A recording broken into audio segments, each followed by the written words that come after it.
Welcome to The Art of Growth. I'm Joel Hubbard. And I'm Jim Zartman. And today we are continuing in talking about the instincts, and we're diving into them deeper than we've previously been able to do.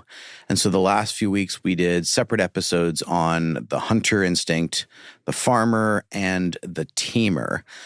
And so over the next few weeks, we want to talk a little bit about how these work together, the interplay and the relationship we have. And if you've been following on our newsletter or on our Instagram, we've been sharing about thinking about what is your relationship like to each of the instincts. And today we want to get into a really important aspect of it. And I think Joel has done a lot of the really leading thinking on this topic within the instincts, which is this idea of the stacking, the pairings. And so we're going to be talking a little bit about our relationship with this and really consider how this impacts you, how this affects your life, and how you've seen this showing up in your life. Again, this is a series that we're talking through our new book called Hunters, Farmers, and Teamers. There's a link in the description for you to order it, or you can look it up on Amazon. And we do have a new assessment to go through the instincts that I think is a bit deeper that's on our website now too. But Joel, let's talk about this idea of these stackings, these pairings, and how this really shows up and impacts us. Yeah. Well, first of all, it's important to say that in the larger world of the Enneagram, there has been this concept that you have your Enneagram type plus you have a dominant instinct, and that the marriage of those two produces this thing called the subtype. Mm-hmm.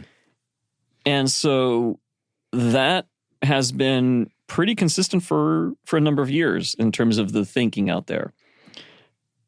As we've said before, we discovered that didn't quite work out as neatly as it could. I mean, it was a phenomenal start to our understanding about instincts and their relationship to your type, and how the type both affects how the instinct shows up, and the instinct affects how the type shows up. There's this mutual kind of accentuation or You've minimizing. Talked before about the instinct shows how the type will express itself, is a phrase you use. I think it's really helpful. Yeah. And that is the only way the type shows up, is through the instinct. There is no separating that out. And I think in a lot of the early material had less of an understanding of the instincts. Now we're saying instincts really are about 50%, as we're noticing 50% of who you are, your personality. Well, I should say it's 50%, and the Enneagram type is the other 50%. There's a whole lot more to your personality, obviously. There's a lot. Right. But what we used to think was that it was more of 80-20 or maybe 90-10 when it came to the Enneagram type and the instinct. And so it expresses itself through the instinct, and maybe the instinct expresses itself through the type as well. I'm not sure. I'd have to think about that a little bit more. But because we've recognized it's actually insufficient to talk about the single instinct, because no two social, let's say social twos, look alike because of a number of factors. But one of them we discovered was, what's the secondary instinct? Your secondary instinct makes a massive difference because, as it turns out, surprise, surprise, there's such consistency in the Enneagram, is that it becomes like a resource point. So just as your type has resource points, the 2 goes to the 8, the 2 goes to the 4. Those are the lines on the Enneagram. Well, in the instincts, it kind of works out similarly to that, where you have your dominant instinct, and how it shows up or how it will manifest itself will be typically through the secondary instinct. And so if you're social and your second is self-pres, you're going to use the self-pres as a means to expressing the social instinct, and vice versa. So if you're self-pres, social's your second, you're going to use your self-pres in the social sphere. One takes more of the lead. That's how you tell which one's which, because otherwise you can be confused by that pairing and be like, well, what did you just say? But think of it as one leads and the other one sort of follows or becomes the canvas on which the other one can do its painting. That's another one some of the students came up with. Is like canvas was the term they used. Vehicle is another term that's been used. And You're saying the dominant type is the vehicle? Dominant type. No, the dominant type, it uses the other one as a vehicle. Okay, uses it. It like takes it for a ride. I need to get from here to here. Yeah. And so I'm going to use the secondary instinct to get me over to where I need to get in this primary dominant instinct realm. Yeah. Because as we talk about in lots of other places, but if you're just catching up, we talk about when we have all three instincts within us, we all have that farmer instinct, that teamer instinct, and that hunter instinct, but we don't use them the same amount. And so we tend to have a dominant, and then we have a secondary, and then what we've called like a tertiary, sometimes a blind spot. Others have referred to it as repressed or whatever, but you don't have the same kind of relationship. So what we're talking about right now is that secondary becomes the vehicle. Yeah. And drives us to the dominant that's resourcing us, that's giving us what we think we need or we feel we need at the time. It's diagnostically, it's also been helpful for people to figure out which one's which, because sometimes they get caught between two of them, like, I don't know, social, self-pres, they're awfully close. And so what we've helped people do is to think about how the type, and this gets, we're getting into the weeds here, but the type can double down. If your type matches up too closely to the instinct, if it's your second instinct, it's going to be a strong second instinct. And we've done this with, like, for example, sixes with self-pres as their second. And I'll ask the students in my certification course, how do they match up? And students will go immediately, like, very strongly. Like, you can see how that would. So because of that, if it's your second, it'll be a strong second. But let's say as a six, sexual is your second. It's not going to be a strong second because it kind of pushes against a few things. That's what's also helpful when students are people are trying to figure out what's the order of my my instincts.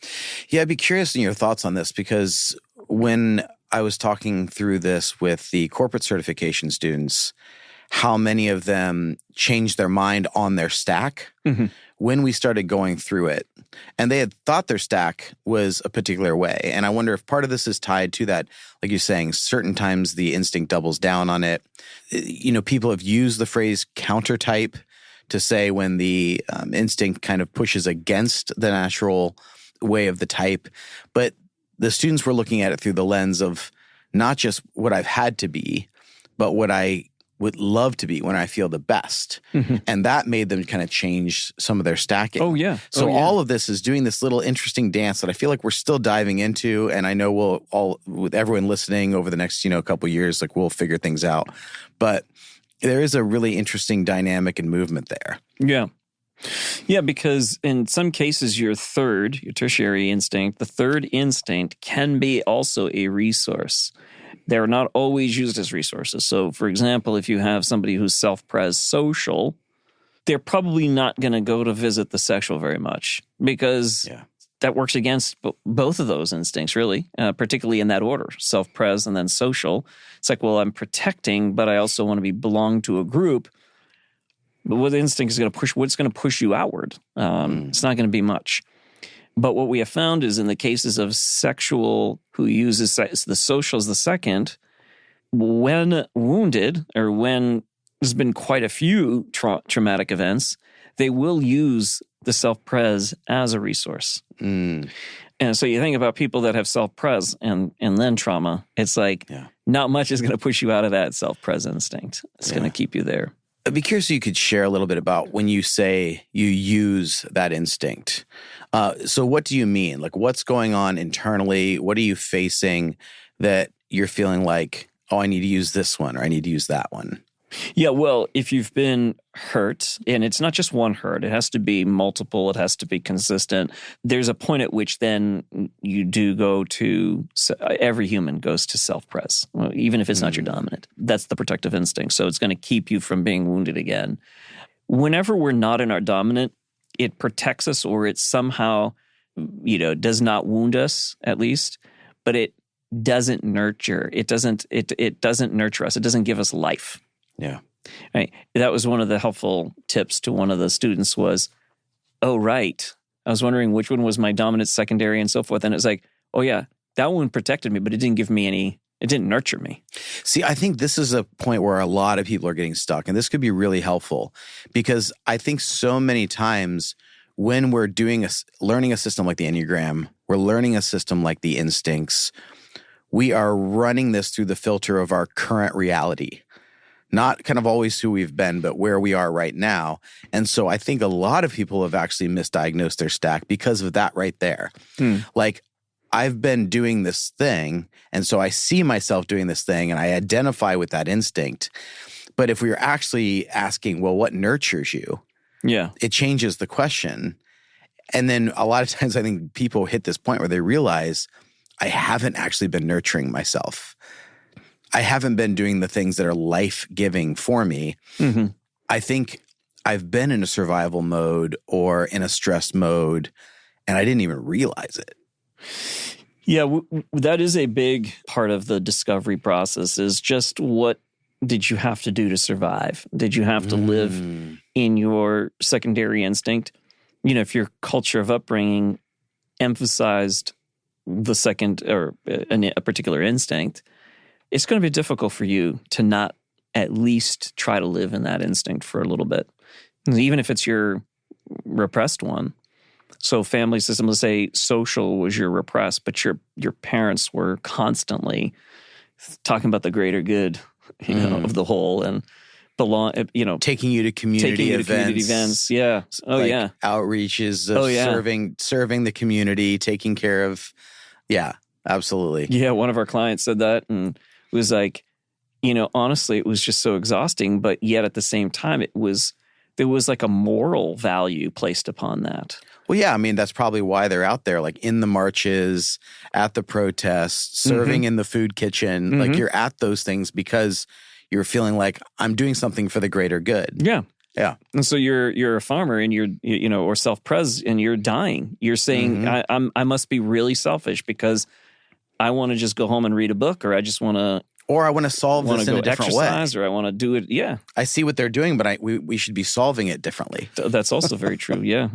Yeah, but I think that's an interesting thing when people start to actually evaluate, like, where do I feel good? Like, one of the students was talking about the farmer instinct. I'm not really sure this is this. But then she started talking about all of the systems she has in place to take care of her life. And I have all of this for these finances and for this taxes and for this thing and for this schedule. Oh, and it just brings me such relief and a sense of peace. And I just feel so good when I've done that. And the way she's describing it, other people in the room are like, I don't relate at all. Yeah. Right? Yeah. Because there's a reward system to that. Reward system. So let's talk about reward systems, because each of these do have a reward system. They 100% do. That's also been a big, very helpful way to think through this for folks. If self-pres is your second, for example, people say, well, I just want to get order in my house. I just want it to be neat. I just want it to be clean. It's driving me crazy. Right. So I must be highly self-pres. Well, is there a reward system to that? Or is it more of a relief system to it? Right. So if it's like, I'm glad it's over, did it clean, now I can focus. Well, that's different. That's more of a relief to the thing rather than it is a reward system to it. Yeah, that's good. Now, the only reward will be, I feel like I can now focus on something else, and I can, well, what is it that you really want to do? I do find myself when I'm with other people getting a whole lot of life and energy. And now, again, keep in mind the stacking plays a significant role in this. If you're self-pres sexual, you will say, I want to get my house in order. But when I get with my friends, I really go deep and I enjoy that. Right. That will happen for self-pres sexual. But still, there's a reward system to actually cleaning, to organizing, to having some kind of order, figuring out ways of increasing what you have, making the most of what you have. I mean, these are all highly rewarding to people with self-pres as their dominant instinct. But again, the secondary is critical. It's like, but how are you doing that? And if it's only for yourself, then it becomes unfulfilling. And to each of the instincts, when it is not in proper relationship with the secondary instinct, it stops being very rewarding. It becomes something a bit toxic to you. Interesting. Yeah. Yeah. So it's rewarding, and that's a good thing to think about. But the other thing is, if you push it too far and it's not used through the secondary one, it becomes a problem to you. It becomes too much of that instinct. It becomes too self-serving. It's still very much in that survival mindset rather than the thriving mindset, I believe.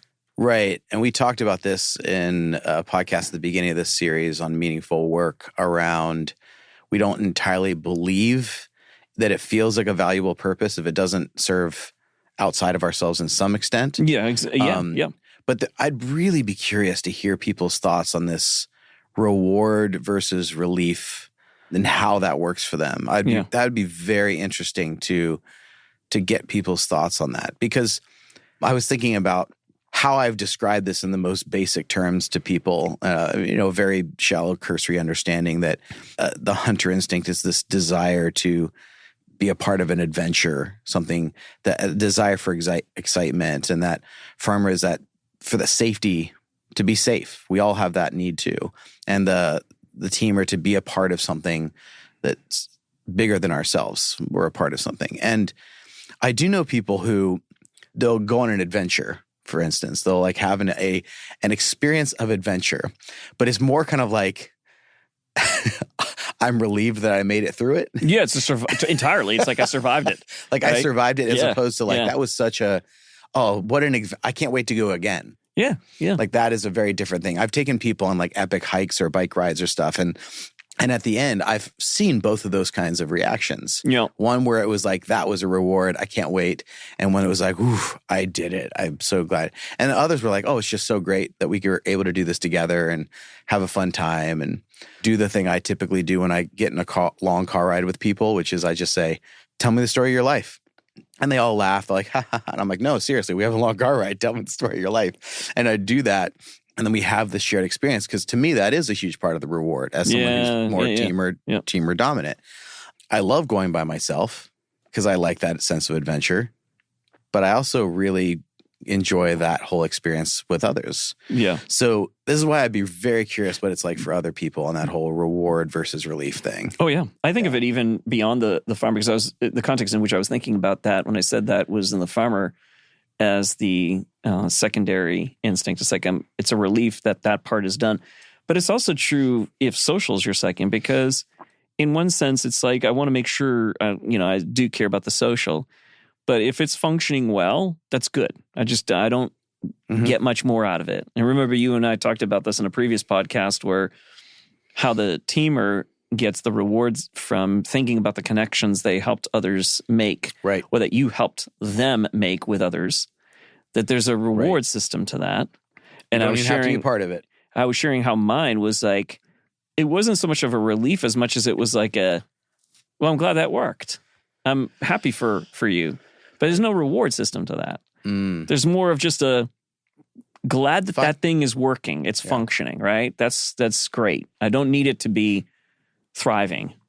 And I think that's different than when it's your dominant instinct, which our hope, I believe, is that would thrive at the highest levels and that we would find it to be very rewarding if it could.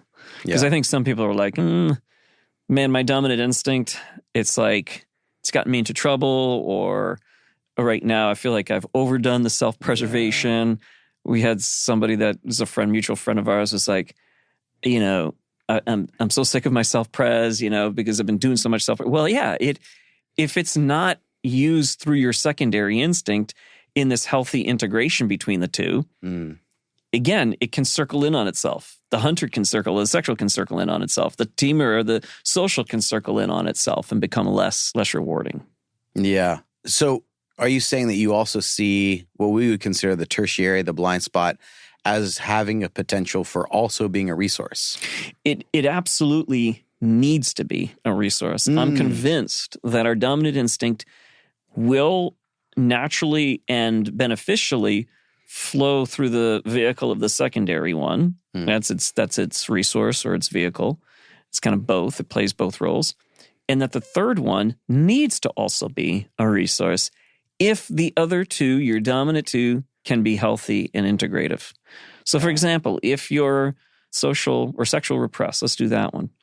If you're sexual repressed, that means you're not really expanding So that hunter instinct is that instinct that pursues and goes outward, right? It's like we need more into this system. We need to kind of go out there. We need to also say a little bit more about ourselves because we're not going to go any deeper and have that reward of that depth that is rewarding, right? Mm-hmm. But again, for those of you who that's the repressed instinct, it's not going to be in the same sense of like, I need more of that. That was so rewarding. It's more of like that benefited the other two in a significant way. Yeah, I would say that when I actually accomplish something that is my tertiary instinct, that's actually where I have a good amount of pride. Like I actually accomplished something. I did something that mattered. I overcame something. And there's that overcoming sense of victory. Yeah.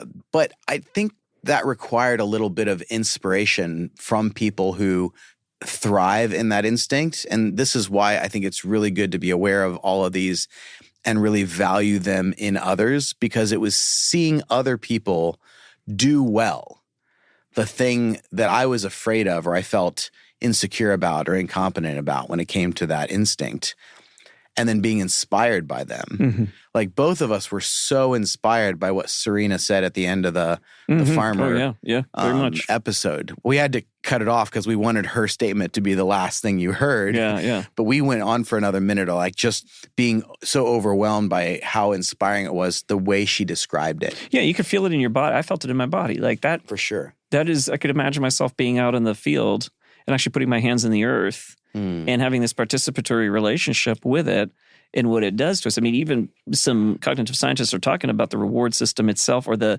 participatory nature of the ritual itself, like a religious ritual or something, or a ritual that you've included in your life. It's like the ritual itself, if you stare at it too much and try to make sense of it too much, you're ruining it. The point of it is the participation and then what results from the participation. There's something that you're affected by. And when Serena was talking about that kind of approach to nature, to the physical world, it was really moving. Like that is something that we all benefit from in the participation of that. And when I've done the farmer kind of work, make a dry well in the backyard because we need to, and I do that in a sort of participatory way with the material physical world. Yeah. It's funny how the other two, like there's something really grounding, and the buzzy and high energy of that hunter, and in my case, the secondary being the teamer, it can oscillate too much. You and your world of being the world of production, music, sound, all that other stuff, feedback loops, right? It's this loop of between two things, right? The speaker and the microphone. And so that's a loop that... Pretty good image for it. Yeah, because that's what happens. Like all of us cringe when we're in a concert hall or somewhere where all of a sudden there's feedback and it's like shrieking sound that we kind of pull back from. But why does that happen? It's because the signal gets repeated too much through that, and all it creates is noise. You can't hear music when there's a repeat through the same system. Like you need it to go out into the other. You need a third. Yeah. You need the other system for it to be. Well, that's the thing that the third does for us, is it takes us out of sometimes the loops that we can get caught in. And usually it's the dominant instinct enslaving the secondary instinct. And again, hopefully those of you who are deep into the Enneagram, you're seeing this pattern show up everywhere where the dominant center of intelligence hijacks, enslaves the secondary one to the neglect of the third. That's the pattern we see also with the instincts. When you're, say, teamer first, and let's say your second is the farmer, you enslave the second to serve the first, ignoring the third. Yep. Well, you're in a loop. That's a feedback loop. And then if you push outward into the hunter instinct, you then find there's a balance. There's like a nice, I can breathe again. That really was important for me to do that.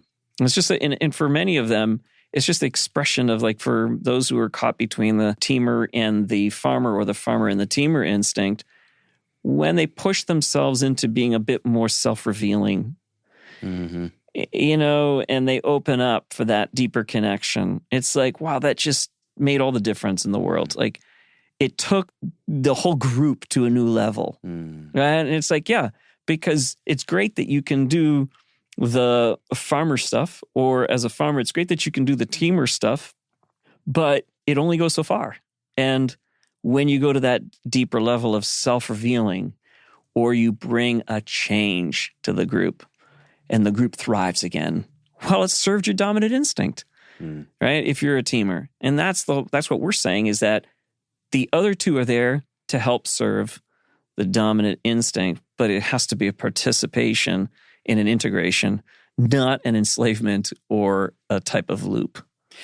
Yeah, it's interesting. When I was first learning about the stack, I looked at my blind spot, my tertiary instinct, as a threat to what my dominant was trying to accomplish. Me too. Oh, yeah. That is what it feels like. I felt like it was going to take away from it. Yeah, yeah. I think that's why it's, and for some people who haven't lived in their dominant, well, you can't help but live through your dominant instinct. It just means when we say you're living out of your secondary, you're still that dominant instinct. So you can't divorce yourself from it. But it's now that you've pulled way back on some of the features of it, and you're trying to live through the other instinct in a sort of hidden way. When you wake up and you own the fullness of that instinct, you then need to live into it. But then you can live into it with the fear of like, I don't ever want to live out of that third one because that one's going to rob me. Even sometimes in the secondary ones, like I've met some hunter types who, because they had to sneak their hunter into the teamer world, that then they just own that hunter and they pull back and then they go all hunter to the exclusion of how it might affect other people. Yeah. It's like, well, you need to express it. You need to learn its strengths, but be aware it's also going to need to figure out how it can serve the group and not be all about itself. That's when we get more into the integration. We could do that for all pairings, but that's the idea, is that you're starting to recognize, right, I can't live exclusively in that. I need the others, even though they feel sometimes like they're minimizing or they're limiting or they're depriving the need of that instinct. Because the instinct has a need. Right. It's looking for something. And the other ones won't give it that. That's what's in the mind of the individual. Well, I couldn't even tell you when I was feeling that, like why I was feeling it. I couldn't name a logical reason why, if I lean more into this, it's going to take something away from me. But there was just like almost this visceral response that something will be taken away from me. Well, it's an instinct. That's what it is, exactly prior to any sort of thought. Yeah. And I think whenever we see something in our own development, or we see something missing, or a value that someone else has, and our natural reaction is this feeling of like, I'm going to lose something, really call that into question. Because it's probably, well, at least I have found, that initial reaction is usually my growth edge. Yeah. It's that coming out of the comfort zone, and it's coming into something that's going to be beneficial. Because now, a few years in, I tell a couple stories in the book where I kind of make fun of myself, like learning this. But now I go, it's actually freed me up to be able to take on things that are a bigger project like this book, be able to do something that takes some systematic thinking. But at the beginning, it's just so stressful. And I think for some people, when they look at the way that their stack is lined up, it can feel scary or unnecessary or feeling of insecurity to lean into something. Well, you're incompetent in that area. Hasn't. Yeah. I think for some even, and you've pointed this out, where because they've been living in stress, they're actually living out of their secondary, which is sort of something that you put on the map before anyone else did. And they're actually having a hard time accessing their greatest light and their greatest gift and their dominant. Yeah. Yeah, absolutely. It is so rewarding for us when we do this kind of work with people, because when they wake up to their dominant instinct and realize, like, I've been hiding out in this other one. Yeah. it's like the life returns, and then they can start to think about how they want to live more into that instinct and with intentionality. That is what has been fairly new to all of us here, because for anybody who's wondering where we're getting our theories, because we've been asked that sometimes. Well, it's from all of you. It's from everybody around us. It's like, we don't sit there like concocting theories. It's just, it shows up and hits us in the face. It's just like, I know. I always feel like I have to say that when people are like, well, who are you reading? Where are you getting this from? It's like, I'm not getting this from reading them. Well, who are those people getting it from if they've written a book? Right. Are they getting it actually from talking to people? Right. Because this is one thing that there's a lot of different theories out as far as like how the stack works and yada, yada, yada. But we're going off of, over 20-some thousand people who have taken our test, and like all the podcasts, all the conversations, all the clients, the corporate clients, individuals, and just going, this doesn't look like what we necessarily thought. And we're learning a lot from it. Because when it came to the stacking, one of the things that was most fascinating to both of us, that was one of the biggest surprises to us when we did the podcast series of all 27, I think we were calling them subtypes at the time, was that we'd be having the conversation and there would be a lot of lineup between the, like let's say we had all the social fours in the room or the social A's or whatever. There'd be a lot of consistency, and there'd be like one person that was a little bit different, or they would say things a little differently. Like you'd have three people agreeing and one that was kind of an anomaly. Yeah. And we found out by the time we got to asking them their full stack at the end, what was the difference? Their stack, their secondary was different. It made all the difference. And it made all the difference. Yeah, it wasn't a small difference. That was what we realized was we couldn't avoid that one. Well, I don't know if you had this feeling, but sometimes through the conversation, I was like, did we get one wrong? Did this person? Oh, yeah, sure. That happened all the time to me. It was like maybe, and to them too. They were like, am I in the right room? Yeah. Yeah. But it was just that second instinct being different. And there was, because you tended to have a more consistent stack, like one that was more common. But in a lot of them, you'd see this like 25 to 30% where it was the secondary instinct was different. Yeah. And it was a fascinating learning, which is why, like we always tell people, this is why you have to take a deep dive into yourself. So I'd love to do a whole episode on how to do good research. And I've never taken a class I did take a class on research, but it was years ago. But I've never taken a real, study into how to do quantitative and qualitative research. But it's rather intuitive at this point because of how many people we've interacted with and where we get it wrong. We've learned so much from how many times we get things wrong that it's not like we just go in this with naivete or with complete openness and whatever people tell us, that's the answer. It's a dialogue. And we've lost that art of being able to really have openness and receptivity plus a transmission of our own concepts and ideas. It has to be both. Well, but there's a time and a place for both. Like they can't both be happening, at the same time, which is, well, we talked about this and we were talking about this in our certification groups, is why is it so hard to teach people how to type other people? Because it's so hard not to bring their own agenda. It's so hard for them not to bring their own kind of perceptions and then to lead the witness.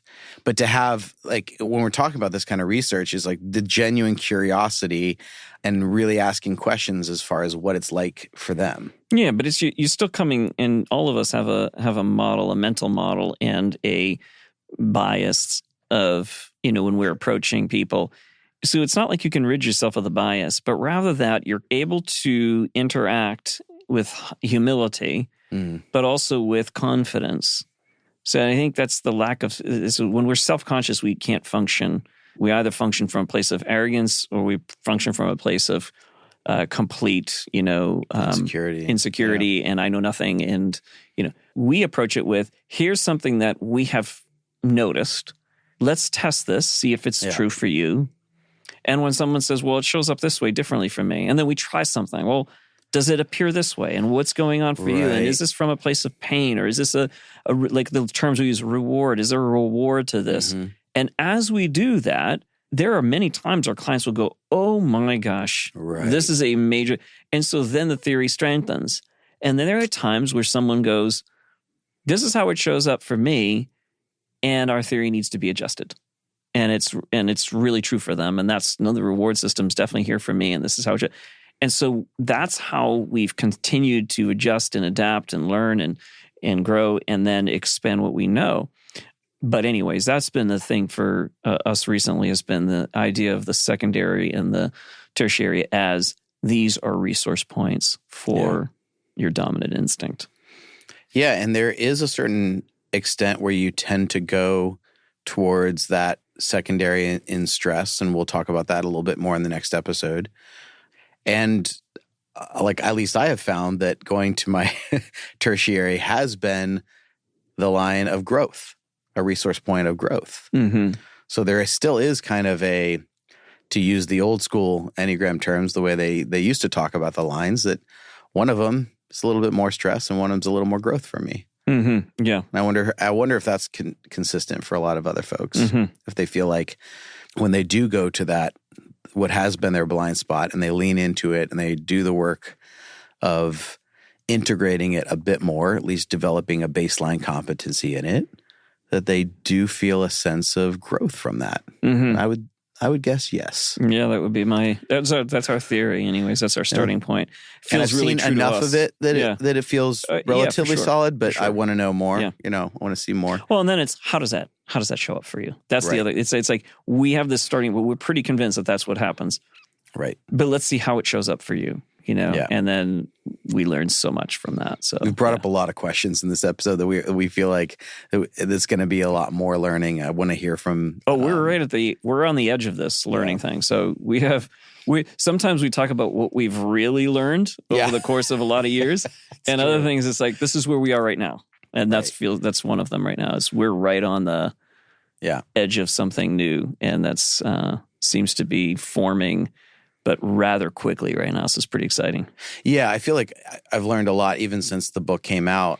And, a lot of you have been listening to us for years, and we've been trying to provide free content for years. So if you do us a favor and you can buy the book, it's a huge help to us. But you're also going to be participating in the conversation by doing that, and sending us your thoughts, at some point we'll do another one of those cheap for a week conversations, and we'll just talk to people about instincts and do coaching sessions around people's instincts, and it's always an incredible shared learning experience when we do that. But I think this awareness of the stack is the main theme of this episode, is being really aware of your stack, understanding how it impacts you, tying it to your story. So we often talk about being a student of your story. Like, notice the patterns that have showed up. I tell people all the time that when I first came to the Enneagram, I came to it trying to figure out what was wrong with other people. And then when I started seeing my type, I started to see how all of these major moments in my life were tied to my type, how I responded, how I reacted. And it has been just as radical for me to see how my stack has showed up in the instinctual realm. And if you lean into really understanding what that looks like for you, and I would encourage anyone to just write a little bit about it. Like, this is when I'm at my best, how I feel. When I really feel like I'm contributing from my gift, from my light, from the unique thing that you have to bring to the world. What does it look like? How does that align to my instinct? Like, where do you go that it just naturally supports that? It can be a vehicle for that in your secondary, or you might overly lean into if you're stressed in that secondary one. Okay. And where's the one that you think, I don't feel great about that, but if I leaned a little bit more into that one, that instinct, I'd probably be a little bit more competent overall. I'd probably be a little bit better at navigating my world.